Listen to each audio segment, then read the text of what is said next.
Testing, testing. 1, 2, 3. Is this on? Does this work?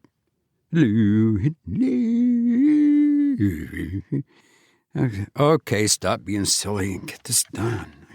I got things to do and I'm backed up. Oh, man. Testing. Okay, it works. Okay, here we go. This is Horror Stories Wonderful People podcast.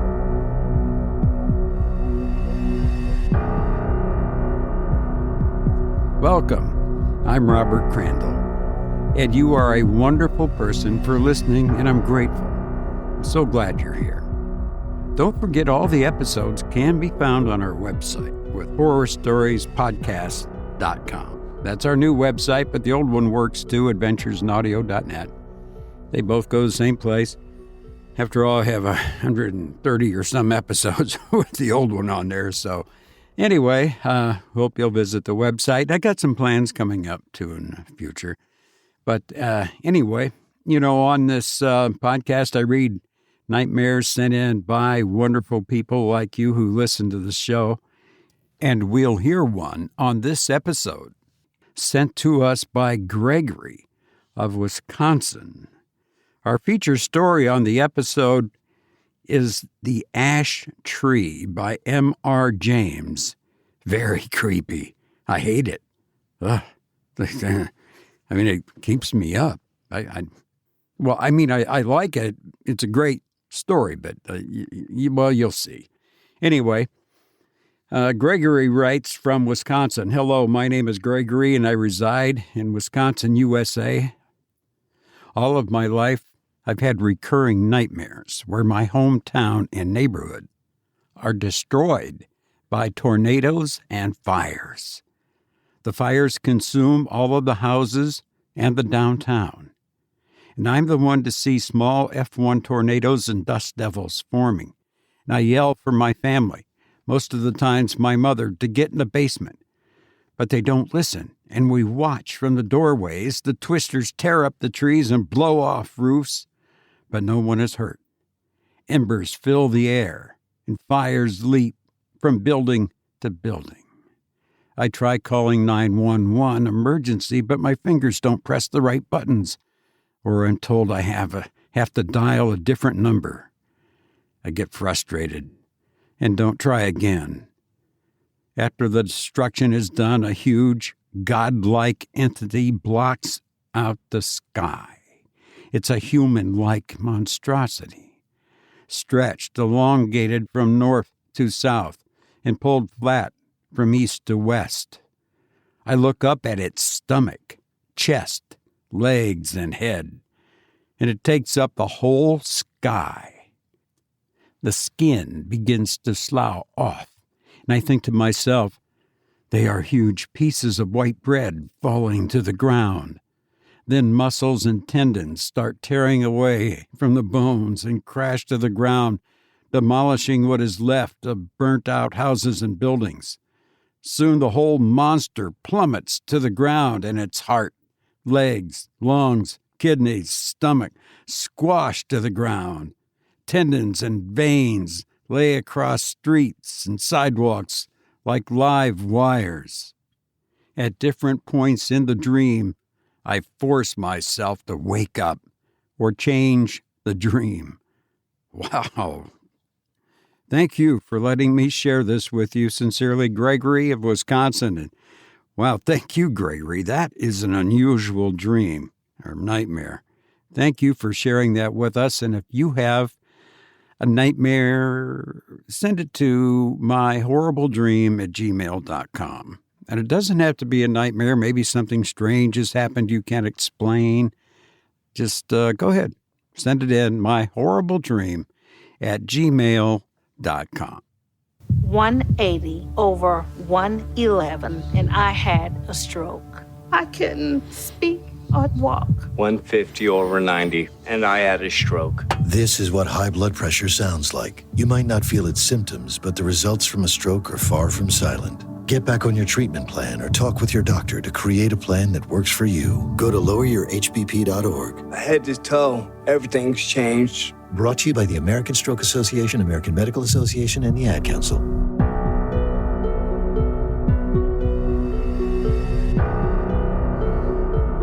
Everyone who has traveled over eastern England knows the smaller country houses with which it is studded. The rather dank little buildings, usually in Italian style, surrounded with parks of some 80 to 100 acres. For me, they have always had a very strong attraction, with the gray paling of split oak, the noble trees, the meres with their reed beds, and the line of distant woods. Then I like the pillared portico, perhaps stuck onto a red brick Queen Anne house, which has been faced with stucco to bring it into line with the Grecian taste at the end of the 18th century. The hall inside going up to the roof, which hall ought always to be provided with a gallery and a small organ. I like the library, too, where you may find anything from Psalter of the 13th century to a Shakespeare quarto. I like the pictures, of course, and perhaps most of all I like fancying what life in such a house was when it was first built. And in the piping times of landlord's prosperity, and not least now, when if money is not so plentiful, taste is more varied and life quite as interesting.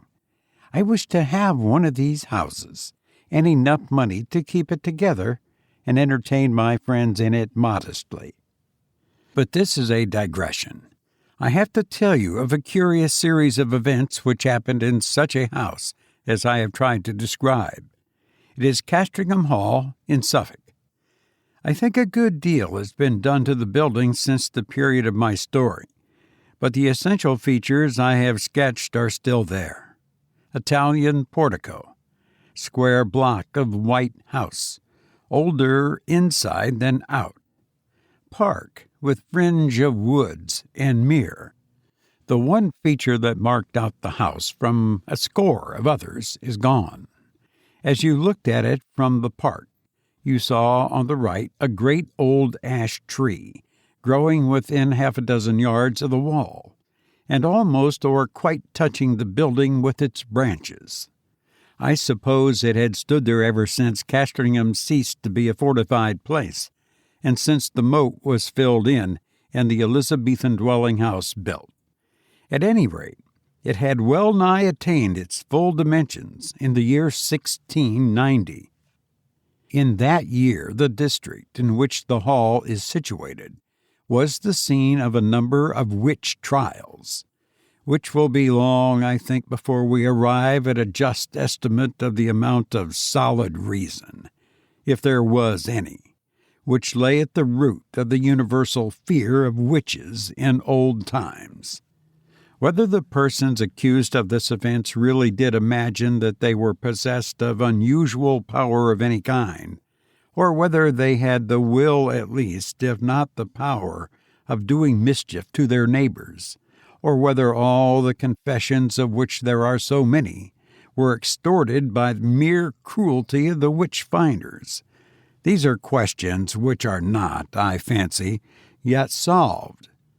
And the present narrative gives me pause. I cannot altogether sweep it away as mere invention. The reader must judge for himself. Castringham contributed a victim to the auto da fe. Mrs. Mothersole was her name, and she differed from the ordinary run of village witches only in being rather better off and in a more influential position. Efforts were made to save her by several reputable farmers of the parish. They did their best to testify to her character and showed considerable anxiety as to the verdict of the jury. But what seems to have been fatal to the woman was the evidence of the then proprietor of Castringham Hall, Sir Matthew Fell. He deposed to having watched her on 3 different occasions from his window at the full of the moon, gathering sprigs from the ash tree near my house. She had climbed into the branches, clad only in her shift, and was cutting off small twigs with a peculiarly curved knife, and as she did so, she seemed to be talking to herself. On each occasion, Sir Matthew had done his best to capture the woman, but she had always taken alarm at some accidental noise he had made, and all he could see when he got down to the garden was a hare running across the path in the direction of the village. On the third night, he had been at pains to follow at his best speed, and he had gone straight to Mrs. Mothersole's house. But he had had to wait a quarter of an hour battering at her door, and then she came out very cross and apparently very sleepy, as if just out of bed, and he had no good explanation to offer for his visit. Mainly on this evidence, though there was much more of a less striking and unusual kind from other parishioners, Mrs. Mothersole was found guilty and condemned to die. She was hanged a week after the trial, with 5 or 6 more unhappy creatures at Bury St. Edmunds. Sir Matthew Fell, then deputy sheriff, was present at the execution. It was a damp, drizzly March morning when the cart made its way up the rough grass hill outside Northgate, where the gallows stood. The other victims were apathetic or broken down with misery. But Mrs. Mothersole was, as in life, so in death, of a very different temper. Her poisonous rage, as a reporter of the time puts it, did so work upon the bystanders, yea, even upon the hangman, that it was constantly affirmed of all that saw her that she presented the living aspect of a mad devil. Yet she offered no resistance to the officers of the law. Only she looked upon those that laid hands upon her with so direful and venomous an aspect that, as one of them afterwards assured me, the mere thought of it preyed inwardly upon his mind for 6 months after. However, all that she is reported to have said was the seemingly meaningless words, "There will be guests at the hall," which he repeated more than once in an undertone. Sir Matthew Fell was not unimpressed by the bearing of the woman. He had some talk upon the matter with the vicar of his parish, with whom he traveled home after the assize business was over. His evidence at the trial had not been very willingly given. He was not specially infected with the witch-finding mania, but he declared, then and afterwards, that he could not give any other account of the matter than that he had given, and that he could not possibly have been mistaken as to what he saw. The whole transaction had been repugnant to him, for he was a man who liked to be on pleasant terms with those about him. But he also saw a duty to be done in this business, and he had done it. That seems to have been the gist of his sentiments, and the vicar applauded it, as any reasonable man must have done. A few weeks later, when the moon of May was at the full, vicar and squire met again in the park and walked to the hall together. Lady Fell was with her mother, who was dangerously ill, and Sir Matthew was alone at home, so the vicar, Mr. Crome, was easily persuaded to take a late supper at the hall. Sir Matthew was not very good company this evening. The talk ran chiefly on family and parish matters, and as luck would have it, Sir Matthew made a memorandum in writing of certain wishes or intentions of his regarding his estates, which afterwards proved exceedingly useful. When Mr. Crome thought of starting for home, about 9:30, Sir Matthew and he took a preliminary turn on the gravelled walk at the back of the house. The only incident that struck Mr. Crome was this. They were in sight of the ash tree, which I described as growing near the windows of the building, when Sir Matthew stopped and said, "What is that runs up and down the stem of the ash? It is never a squirrel. They will all be in their nests by now." The vicar looked and saw the moving creature, but he could make nothing of its color in the moonlight. The sharp outline, however, seen for an instant, was imprinted on his brain, and he could have sworn, he said, though it sounded foolish, that squirrel or not, it had more than 4 legs. Still, not much was made of the momentary vision, and the 2 men parted. They may have met since then, but it was not for a score of years. Next day, Sir Matthew Fell was not downstairs at 6 in the morning, as was his custom, nor at 7, nor yet at 8. Hereupon the servants went and knocked at his chamber door. I need not prolong the description of their anxious listenings and renewed batterings on the panels. The door was opened at last from the outside, and they found their master dead and black. So much you have guessed. That there were any marks of violence did not at the moment appear, but the window was open. One of the men went to fetch the parson, and then by his directions rode on to give notice to the coroner. Mr. Crome himself went as quick as he might to the hall, and was shown to the room where the dead man lay. He left some notes among his papers which show how genuine a respect and sorrow was felt for Sir Matthew. And there is also this passage, which I transcribe for the sake of the light it throws upon the course of events, and upon the common beliefs of the time. There was not any the least trace of entrance having been forced to the chamber, but the casement stood open, as my poor friend would always have it in this season. He had his evening drink of small ale in a silver vessel of about a pint measure, and tonight had not drunk it out. This drink was examined by the physician from Bury, a Mr. Hodgkins, who could not, however, afterwards declared upon his oath before the coroner's quest, discover that any matter of venomous kind was present in it. For, as was natural in the great swelling and blackness of the corpse, there was talk made among the neighbors of poison. The body was very much disordered as it laid in the bed, being twisted after so extreme a sort as gave to probable conjecture that my worthy friend and patron had expired in great pain and agony.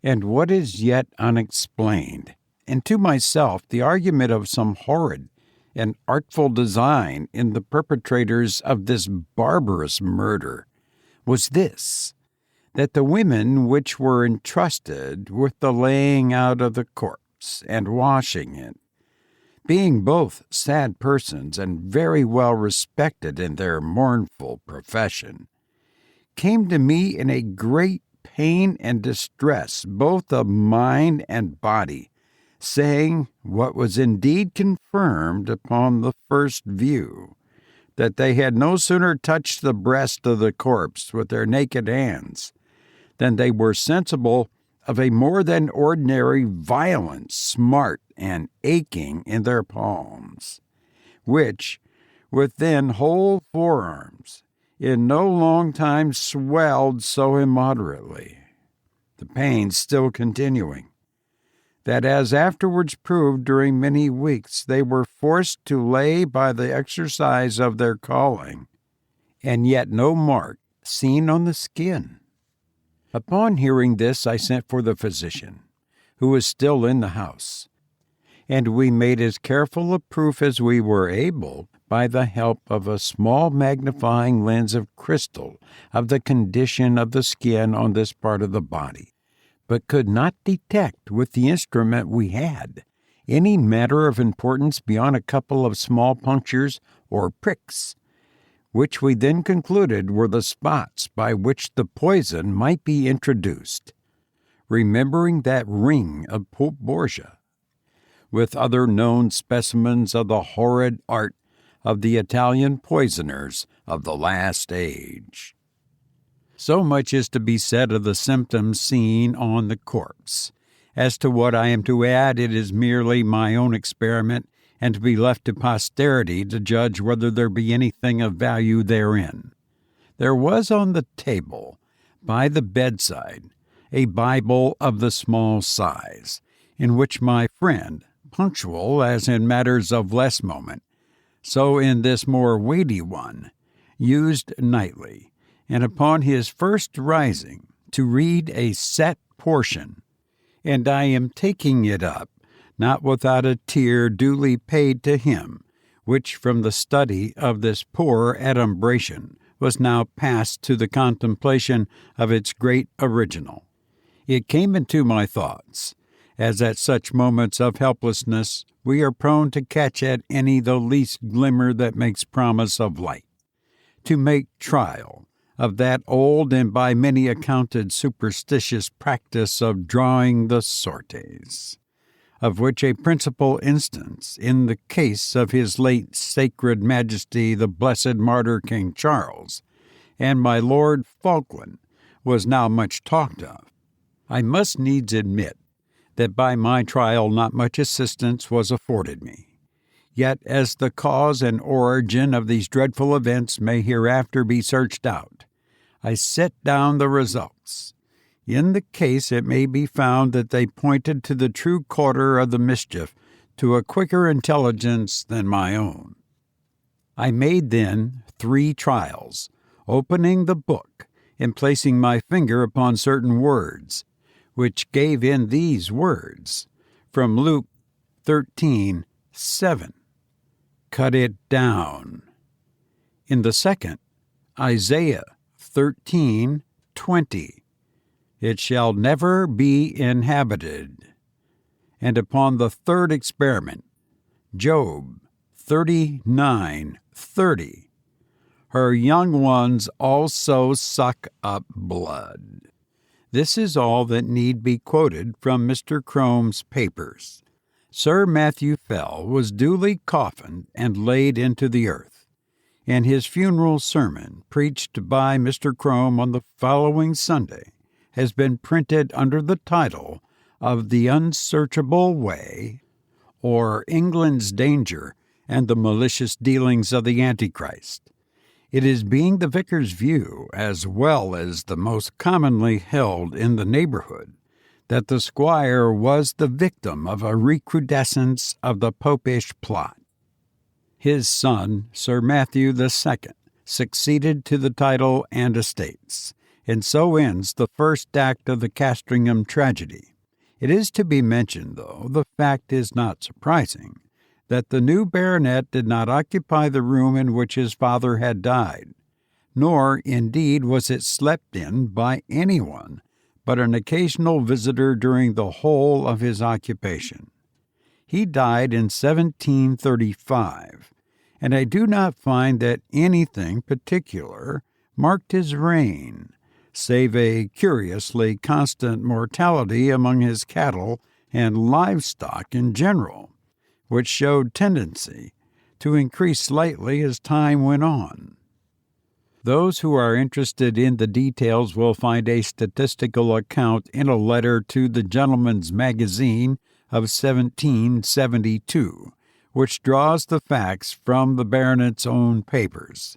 He put an end to it at last by a very simple expedient, that of shutting up all his beasts in sheds at night, and keeping no sheep in his park.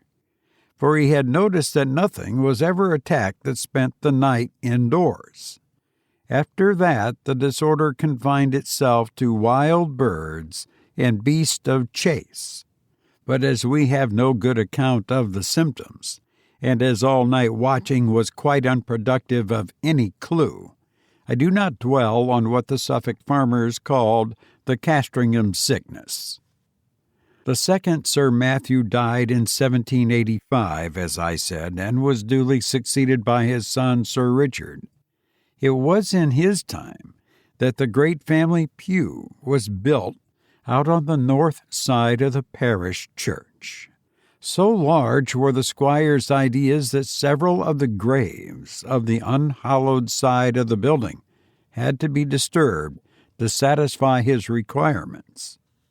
Among them was that of Mrs. Mothersole, the position of which was accurately known thanks to a note on a plan of the church and yard, both made by Mr. Crome. A certain amount of interest was excited in the village when it was known that the famous witch, who was still remembered by a few, was to be exhumed, and the feeling of surprise and indeed disquiet was very strong when it was found that though her coffin was fairly sound and unbroken, there was no trace whatever inside it of body, bones, or dust. Indeed, it is a curious phenomenon, for at the time of her burying no such things were dreamt of as resurrection men, and it is difficult to conceive any rational motive for stealing a body otherwise than for the uses of the dissecting room. The incident revived for a time all the stories of the witch trials and the exploits of the witches, dormant for 40 years, and Sir Richard's orders that the coffin should be burnt were thought by a good many to be rather foolhardy, though they were duly carried out. Sir Richard was a pestilent innovator, it is certain. Before his time the hall had been a fine block of the mellowest red brick. But Sir Richard had traveled in Italy and became infected with the Italian taste, and having more money than his predecessors, he determined to leave an Italian palace where he had found an English house. So stucco and ashlar masked the brick. Some indifferent Roman marbles were planted about in the entrance hall and gardens. A reproduction of Sibyl's temple at Tivoli was erected on the opposite bank of the mere, and Castringham took on an entirely new and, I must say, less engaging aspect. But it was much admired, and served as a model to a good many of the neighboring gentry in after years. One morning, it was in 1754, Sir Richard woke after a night of discomfort. It had been windy, and his chimney had smoked persistently, and yet it was so cold that he must keep up a fire. Also, something had so rattled about the window that no man could get a moment's peace. Further, there was the prospect of several guests of position arriving in the course of the day, who would expect sport of some kind, and the inroads of the distemper which continued among his game had been lately so serious that he was afraid for his reputation as a game preserver. But what really touched him most nearly was the other matter of his sleepless night. He could certainly not sleep in that room again. That was the chief subject of his meditations at breakfast, and after it he began a systematic examination of the rooms to see which would suit his notions best. It was long before he found one. This had a window with an eastern aspect, and that with a northern. This door the servants would be always passing, and he did not like the bedstead in that. No, he must have a room with a western lookout, so that the sun could not wake him early, and it must be out of the way of the business of the house. The housekeeper was at the end of her resources. "Well, Sir Richard," she said, "you know that there is but the one room like that in the house."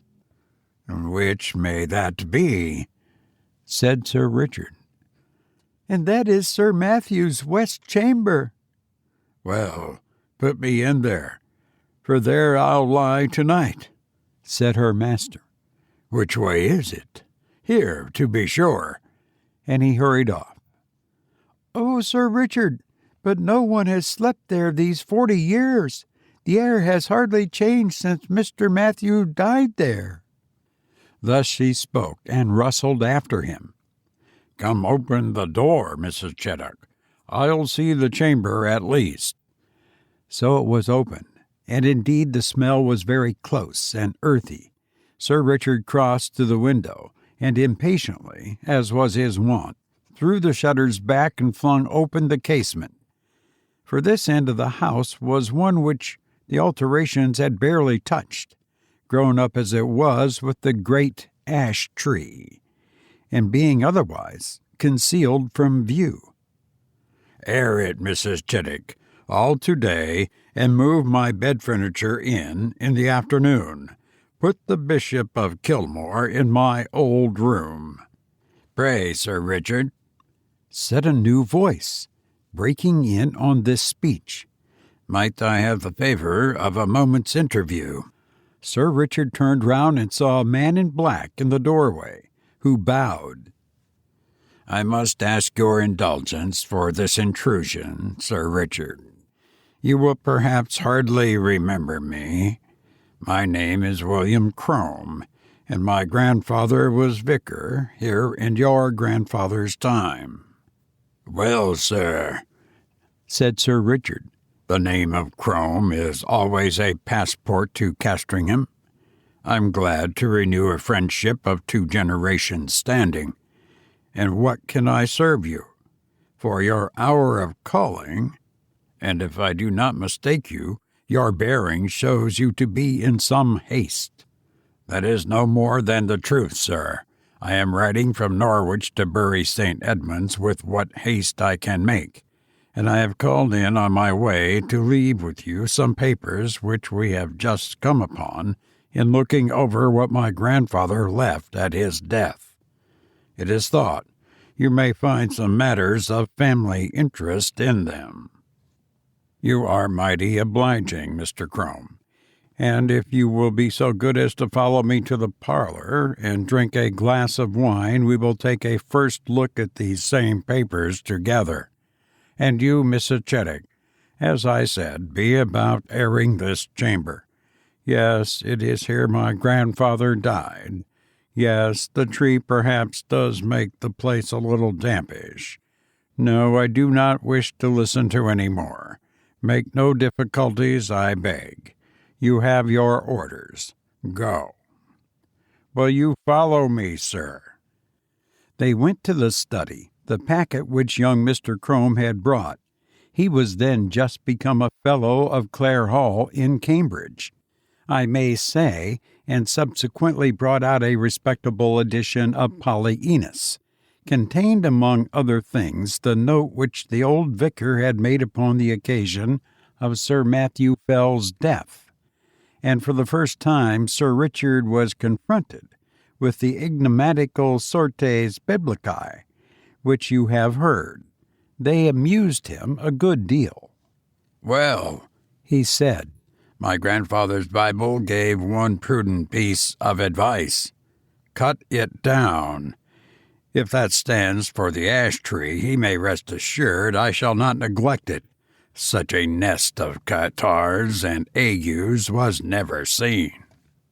The parlor contained the family books, which, pending the arrival of a collection which Sir Richard had made in Italy, and the building of a proper room to receive them, were not many in number.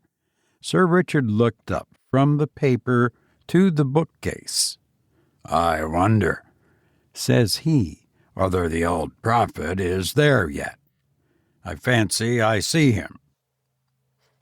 Crossing the room, he took out a dumpy Bible, which, sure enough, bore on the fly-leaf the inscription, "To Matthew Fell, from his loving godmother, Anne Aldous, to September, 1659.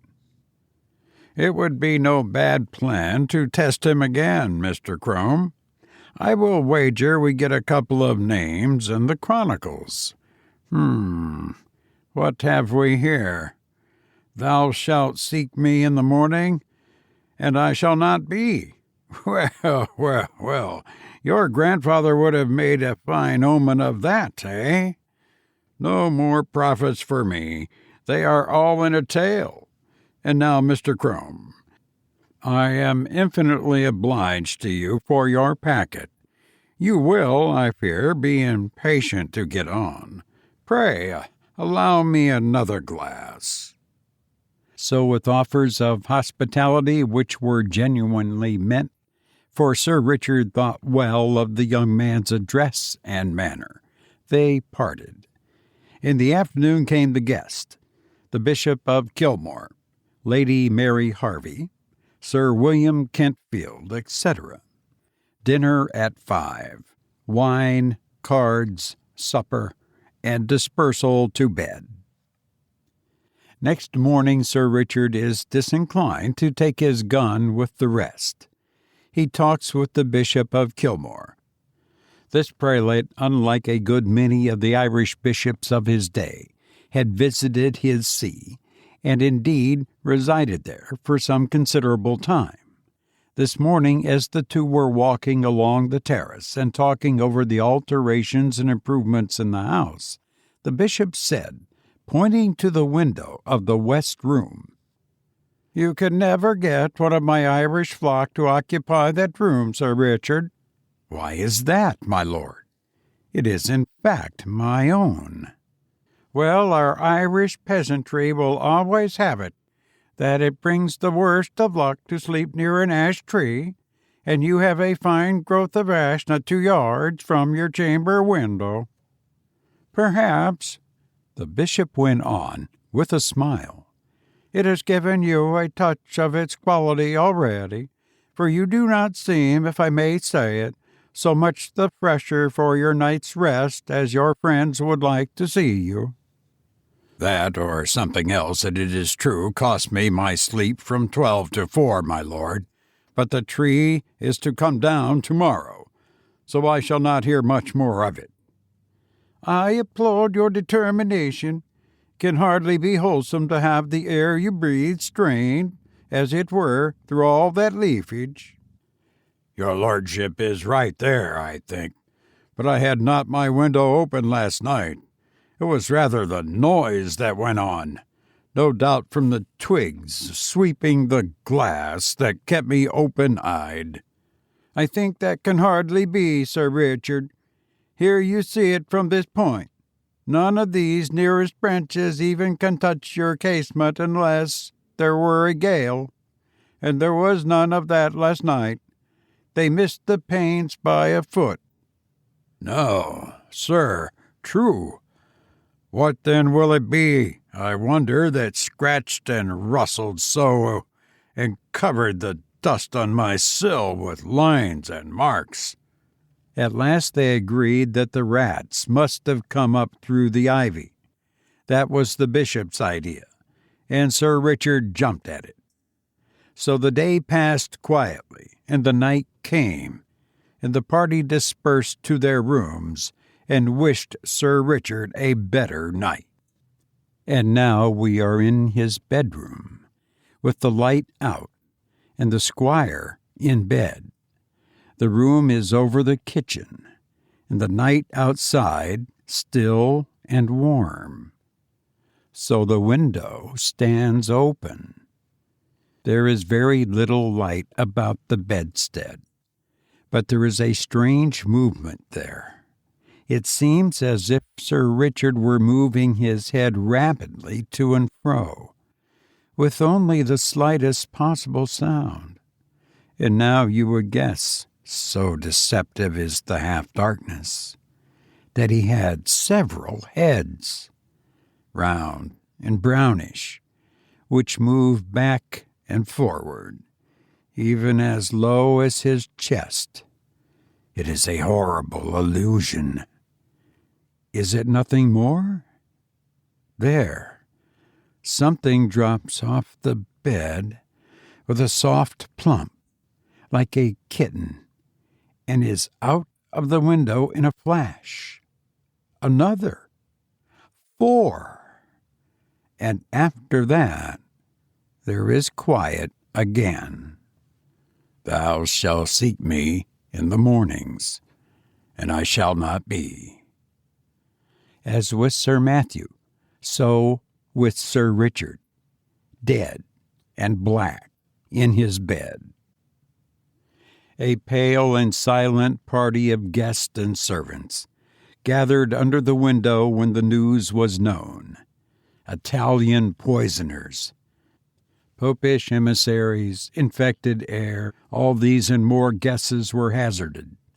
And the Bishop of Kilmore looked at the tree, in the fork of whose lower boughs a white tomcat was crouching, looking down the hollow which years had gnawed in the trunk. It was watching something inside the tree with great interest. Suddenly it got up and craned over the hole. Then a bit of the edge on which it stood gave way, and it went slithering in. Everyone looked up at the noise of the fall. It is known to most of us that a cat can cry, but few of us have heard, I hope, such a yell as came out of the trunk of the great ash. 2 or 3 screams there were. The witnesses are not sure which. And then a slight and muffled noise of some commotion or struggling was all that came. But Lady Mary Harvey fainted outright, and the housekeeper stopped her ears and fled till she fell on the terrace. The Bishop of Kilmore and Sir William Kentfield stayed, yet even they were daunted, though it was only at the cry of a cat, and Sir William swallowed once or twice before he could say, "There is something more than we know of in that tree, my lord. I am for an instant search." And this was agreed upon. A ladder was brought, and one of the gardeners went up, and looking down the hollow, could detect nothing but a few dim indications of something moving. They got a lantern and let it down by a rope. "We must get to the bottom of this.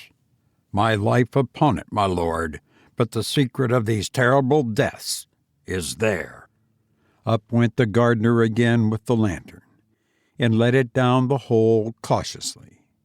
They saw the yellow light upon his face as he bent over, and saw his face struck with an incredulous terror and loathing before he cried out in a dreadful voice and fell back from the ladder, where happily he was caught by 2 of the men, letting the lantern fall inside the tree.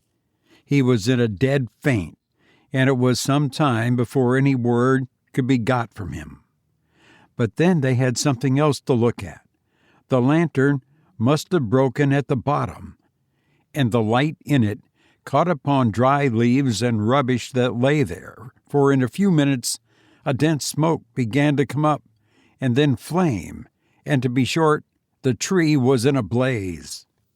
The bystanders made a ring at some yards' distance, and Sir William and the bishop sent men to get what weapons and tools they could, for clearly whatever might be using the tree as its lair would be forced out by the fire. So it was. First at the fork they saw a round body covered with fire, the size of a man's head, appear very suddenly and then seem to collapse and fall back. This 5 or 6 times. Then a similar ball leapt into the air and fell on the grass, where after a moment it lay still. The bishop went as near as he dared to it, and saw what but the remains of an enormous spider, venous and seared. And as the fire burned lower down, more terrible bodies like this began to break out from the trunk, and it was seen that these were covered with grayish hair. All that day the ash burned, and until it fell to pieces the men stood about it, and from time to time killed the brutes as they darted out. At last there was a long interval, when none appeared, and they cautiously closed in and examined the roots of the tree. They found, says the Bishop of Kilmore, below it a rounded hollow place in the earth, wherein were 2 or 3 bodies of these creatures that had plainly been smothered by the smoke. And what is to me more curious, at the side of this den, against the wall, was crouching the anatomy or skeleton of a human being, with the skin dried upon the bones, having some remains of black hair, which was pronounced by those that examined it to be undoubtedly the body of a woman, and clearly dead for a period of 50 years. You've been listening to The Ash Tree by M.R. James, who once said, "Joy is of all gifts the most divine." I've enjoyed being with you, but now I must go. I hope to be with you again soon. Please be well, and thank you for listening to me.